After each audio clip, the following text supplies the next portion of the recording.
పల్నాడు జిల్లాలో వైఎస్ఆర్సీపీకి మరో గట్టి దెబ్బ తగిలింది. మాజీ ఎమ్మెల్యే మక్కెన మల్లికార్జునరావు పార్టీకి రాజీనామా చేస్తున్నట్లు ప్రకటించారు.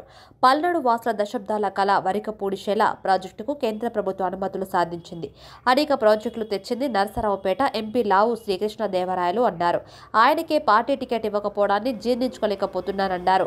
2019లో ఎమ్మెల్యే బ్రాహ్మణుడు గెలుపునకు పనిచేస్తే ఇప్పుడు అనేక రకాలుగా అవమానిస్తారన్నారు.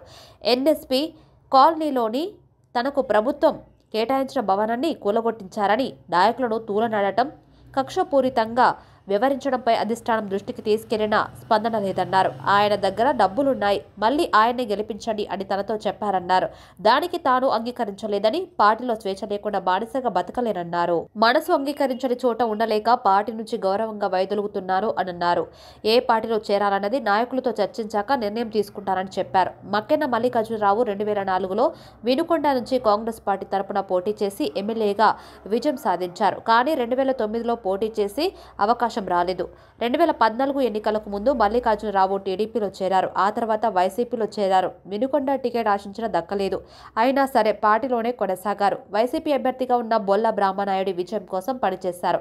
అయితే కొంతకాలంగా మక్కెన సొంత పార్టీపై అసంతృప్తి వ్యక్తం చేశారు.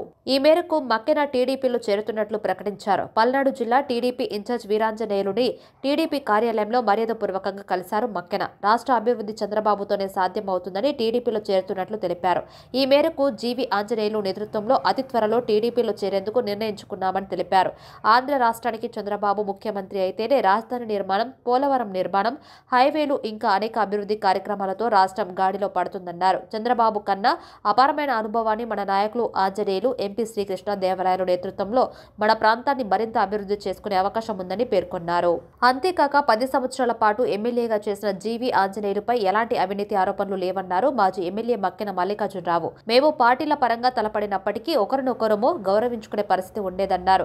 వ్యక్తిని అవమానించకూడదని తాను నమ్ముతున్నానన్నారు మక్కెన. అదే విషయం అక్కడి వైసీపీ ఎమ్మెల్యే బ్రాహ్మనాయుడికి కూడా చెప్పినట్లు తెలిపారు. జిల్లాలో ఆంజనేయులు చేసిన సేవపై ఆరోపణలు చేయొద్దని వైసీపీ ఎమ్మెల్యే బ్రాహ్మనాయుడుకు సూచించినట్లు తెలిపారు. శివశక్తి ఫౌండేషన్ ద్వారా జీవి ఆంజనేయులు కొన్ని వేల మందికి కంటి పరీక్షలు చేపించి ఉచితంగా కంటి ఆపరేషన్లు, కళ్లజోడులు అందించారని వివరించారు. ఈ మేరకు రానున్న ఎన్నికల్లో టీడీపీకి మద్దతు నిలుస్తున్నట్లు స్పష్టం చేశారు మక్కెన మల్లికార్జునరావు.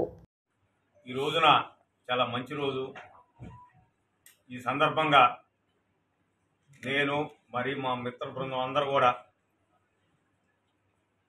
తెలుగుదేశంలో పార్టీలో చేరటానికి, జీవి ఆంజనేయులు గారి నాయకత్వంలో చేరే నిర్ణయాన్ని ప్రకటించడానికి ఈ రోజున పల్నాడు జిల్లా అధ్యక్షులు ఆంజనేయులు గారి ఆఫీసుకు రావడం జరిగింది.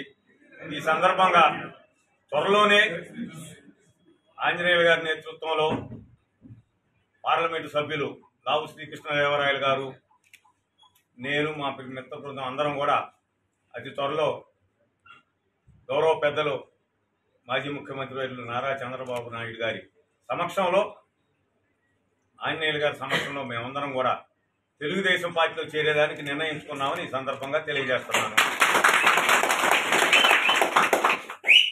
అదేవిధంగా గారు ఈ రాష్ట్రానికి ముఖ్యమంత్రి కావాలా, ఆయన ముఖ్యమంత్రి అయితేనే మన రాజధాని నిర్మాణం కానీ, పోలవరం నిర్మాణం కానీ, మన హైవేలు కానీ అన్నిటికీ ముఖ్యంగా ఈ రాష్ట్రాన్ని ఒక గాడిలో పెట్టేదానికి, మన పోలాపల్లి రిజర్వాయర్ నిర్మించేదానికి చక్కటి అవకాశం ఏర్పడిందని ఒక నమ్మకంతో, ఆయన మీద ఉన్నటువంటి అపారమైనటువంటి అనుభవాన్ని ఆయన చేస్తాడని ఒక నమ్మకంతో ఈరోజు మేము పార్టీలో రావడం జరుగుతుంది.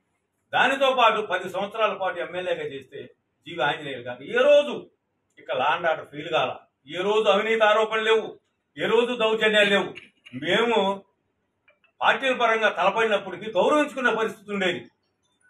ఆంజనేయులు ఎదురుపడ్డా నేను గౌరవించేవాడు, నేను ఎదురుపడ్డా ఆయన గౌరవించేవాడు, యలమందరావు గారు ఎదురుపడ్డా మేము గౌరవించాము. నేను యలమందరావు గారు పోటీ చేసుకున్నాం, ఆంజనేయులు గారు సత్యమణి గారు మేము పోటీ చేసుకున్నాం. గెలుపుకోవడంతో సంబంధం లేకుండా ఒక మంచి సాంప్రదాయాన్ని మేము ఈ రోజున నెలకొల్పాం. ఎప్పుడు కూడా చంద్రబాబు నాయుడు లాంటి అపార అనుభవం ఉన్న వ్యక్తిని ఒక్క మాట కూడా మేము అనేరగం. కానీ ఎందుకంటే ఆయన అనుభవం గొప్పది. అసలు తీర్పు వ్యతిరేకత ఇవ్వచ్చు కానీ వ్యక్తులను అవమానపరచకూడదు. అది నేను ఈ శాసనసభ్యులకు కూడా చెప్పాను. నువ్వు చంద్రబాబు నాయుడు గారిని వ్యక్తిగతంగా దూషించగాకండి, ఆంజనేయులు గారిని వ్యక్తిగతంగా దూషించగాకండి. మరీ ముఖ్యంగా ఎన్నికల సమయంలో కానీ ఇప్పుడు కానీ కళ్ళజోళ్లకు సంబంధించి కథలు చెప్పొద్దు. ఆంజనేయులు గారు కళ్ళజోళ్ళలో డబ్బులు తీసుకున్నారని నువ్వు చెబుతా ఉన్నావు అంటే మల్లికార్జునరావు నేను కూడా చేశా, రాజీవ్ ఫౌండేషన్ తరఫున. నేను కూడా తప్పు చేసినట్ట, నేను కూడా డబ్బులు తీసుకున్నట్ట అని నేను అనేక సందర్భాల్లో ఆయనకు చెప్తే ఆయన ఏ రోజు వినిపించుకోలేదు. నేను మనస్ఫూర్తిగా మనస్సాక్షిగా చెప్తున్నా, శివశక్తి ఫౌండేషన్ ద్వారా వేలాది మందికి కళ్ళజోడు కానీ కంటి ఆపరేషన్లు కానీ మనస్ఫూర్తిగా ఆయన చేశారు. నేను అభినందిస్తున్నా. ఎందుకంటే నేను కూడా పోటీపడి ఆ రోజు ఆయనతో పాటు చేయలేకపోయినా కొంతమేరకు కళ్ళ ఆపరేషన్లు చేయించాం, కళ్ళు చేయించి ఎక్కడ అవినీతి ఉండదు. అది అంధత్వ నివారణ సంస్థ ఒక 1000 రూపాయలని ఆ శంకర్ కంటి హాస్పిటల్ వాళ్ళకి ఇస్తుంది. అది డైరెక్ట్ వాళ్ళకి వెళ్తాయి.